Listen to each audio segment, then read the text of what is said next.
কি সুন্দর কথা বললেন, ভাবুক কবি তো, রসিক কবি।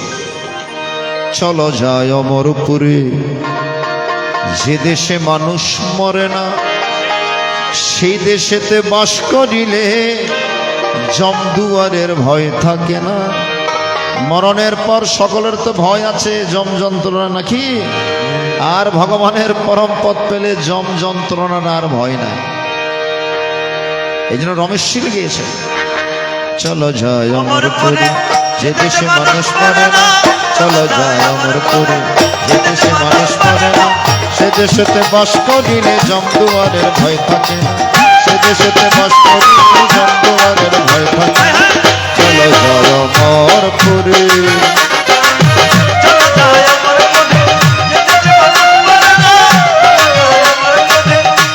মানুষ গণ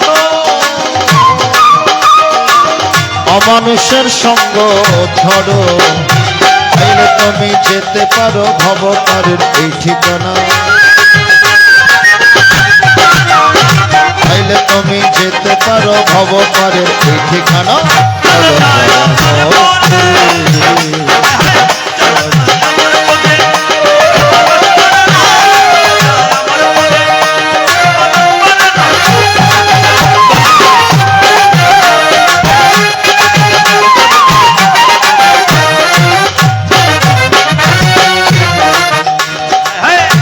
ভগবানের সে পরম পদ পেতে গেলে ভগবানের এই গীতার অমৃত নিজের জীবনে অ্যাপ্লাই করতে হয়।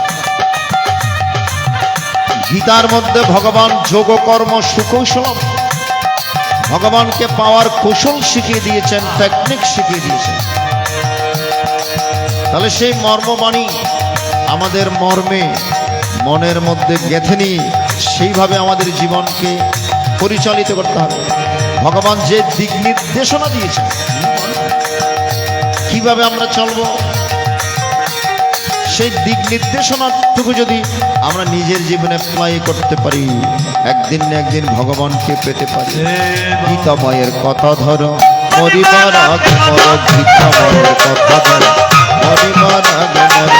গীতাময়ের কথা ধরো, মরিবার আগে মরো। স্মরণ করলে পেতে পারো পরম প্রভুর চরণ খানা।